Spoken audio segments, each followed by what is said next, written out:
How's it going today, everyone? I'm just kicking off a marathon of all the Halloween episodes of Brooklyn Nine-Nine. Nothing real deep going on here. I love Halloween, I love Brooklyn Nine-Nine, and just in general, I love sitcom Halloween specials. I'm a real sucker for that, so this seemed like a really easy choice. And I think we'll just get right into it with Season 1, Episode 6, Halloween. The very first Halloween heist in the series, and it's probably not quite the best of the bunch, but I mean, it's still an enjoyable start. And to be fair, we are only like what 6 episodes into the series at this point, so all things considered, it's still a lot of fun and it's carried with a lot of good confidence. There's of course a lot of misunderstandings about Boyle's costume right off the bat, and I do like that wig. Robert just really sort of slides into it with aplomb. It's great. Let's see, what did I write here? Oh, right. At the point where Santiago, when she's in her skeleton costume with Boyle, and she refers to Halloween as Christmas for jerks. I don't know about that. I mean, in my opinion, Christmas is Christmas for jerks. I mean, really, the jerk is a man for all seasons. You know what I mean? There's a very funny chess flashback where we see Jake's dad teaching him a version of chess that is essentially target practice with a BB gun. And on the downside, it could have maybe felt just a little bit spookier. I mean, you get a little bit of that Halloween sort of like atmosphere and aura, but not as much as you would get in some of the later seasons. And the subplot involving Terry figuring out, Diaz's, so-called sordid past between her prep school and then her ballet school.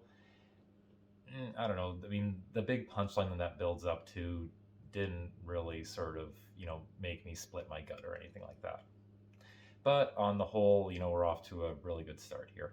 And I also really liked the part where Boyle defends Halloween to Amy by explaining that for him, one of the things that the holiday represents is overcoming adversity, with your friends or something to that effect. And that really struck a chord with me because it reminds me of how I felt, when I was trick or treating when I was a kid. The night streets were always just teeming with all this spooky imagery and a general sort of haunted atmosphere. And it felt vaguely dangerous when I was that young. But with the company of my friends, I always sort of felt safe enough that, it was just weirdly thrilling instead of feeling like a threatening situation. So, I appreciated, that sentiment being expressed that way. Well, that's one down, and now we are on to Season 2, Episode 4, Halloween 2. Just about everything gets ramped right up in this one. The scale of all the elaborate ruses and pranks that Jake and Holt play on each other really escalate here.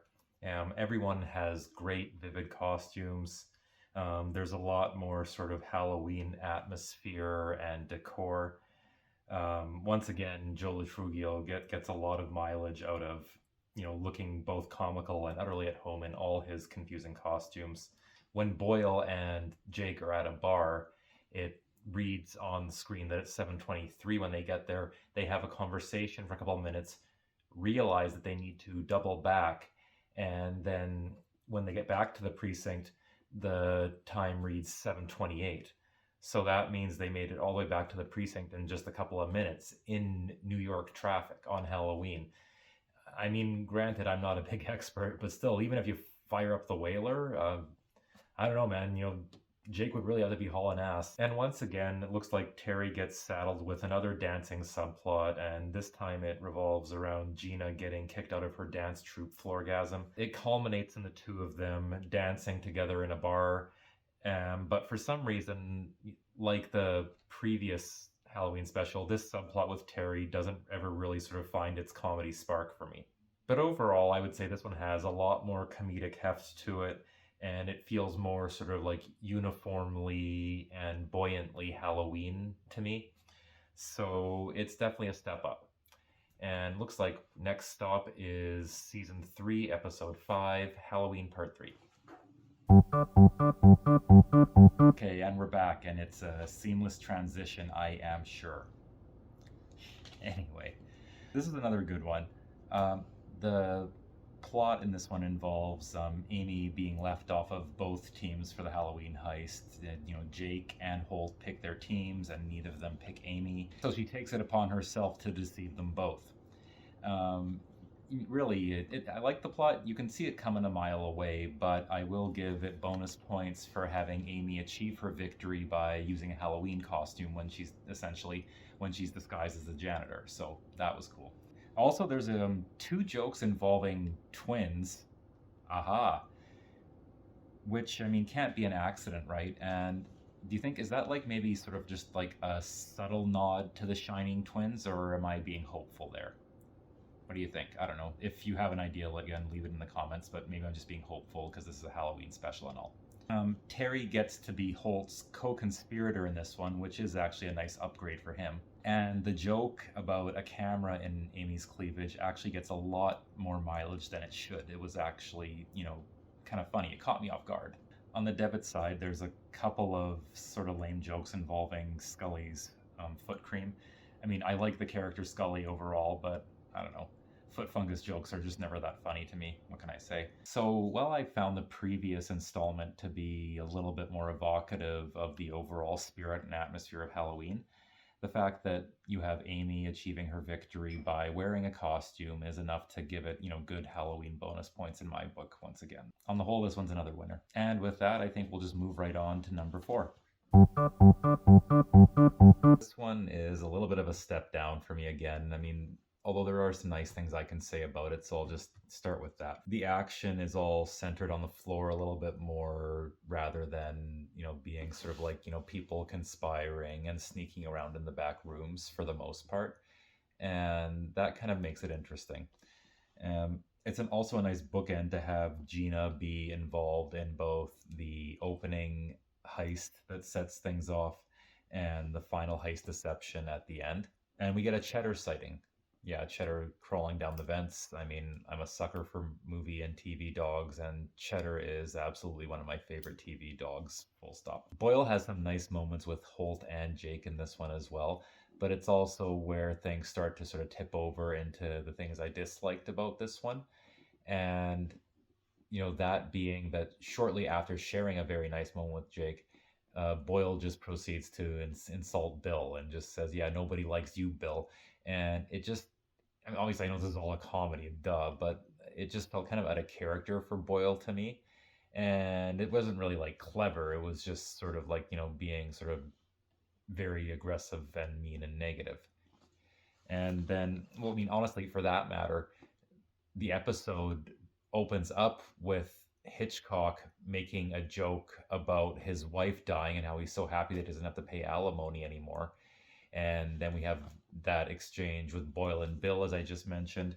And from there, you also get a segregation joke that Gina cracks when she's trying to rename the title of the plaque from Amazing Detective Genius to Amazing Human Genius. And I mean, I know that the joke is supposed to be that Terry and Holt don't find it funny, but I don't know, something about it just came off. I don't know, it didn't land right to me. I mean, I can see what they were trying to do, but no. And for that matter, there's also a joke where, well, that's not even really a joke, but when they are at the point where they haven't figured out that it's Gina yet and they're going after Terry, when they're interrogating him, they're basically insulting his children to his face. Holt is saying that they're doomed, and everyone else is just kind of really verbally abusing the hell out of, Terry's offspring. And it, again, I just didn't think it was that clever or funny, even if you're going for more of like sort of a Jerry Seinfeld sort of style, like humor with a bit of a cruel edge to it. There's a finesse there, and I don't think these jokes had it. So yeah, unfortunately, because of that whole sort of mean streak that kind of like cut through at least the last half of the episode, I'm putting this one a step down. I guess the one other nice thing I can say is that I did sort of like some of the Halloween decorations, but yeah, that's about it. And moving right along, here we are at number 5. Right off the bat, one of the first things I really noticed in this one is that Holt is really mean. Like he's in a really sort of, I don't know, foul antagonistic mood in this one because right off the bat, he's calling Amy and Jake losers and calling Terry an idiot.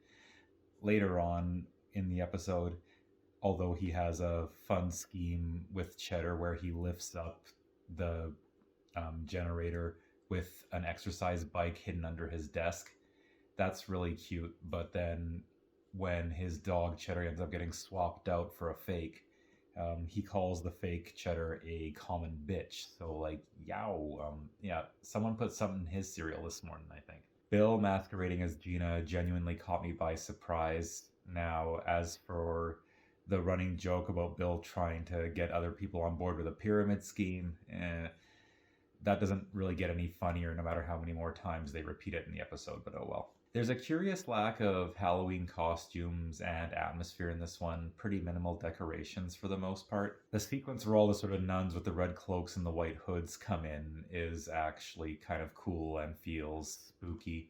It sort of reminds me of something you might have seen in one of the Exorcist films or something else done in the 70s or the 80s. And initially, when you find out that Amy, Holt, and Jake have all made Terry eat trackers planted in yogurt because, you know, Terry loves yogurt, that sounds like the setup for some pretty fun sort of screwball hijinks, but it doesn't really go much of anywhere. And to be fair, that's mainly because the heist comes to a halt when Jake proposes to Amy, which is obviously, as a fan, a moment that makes you happy.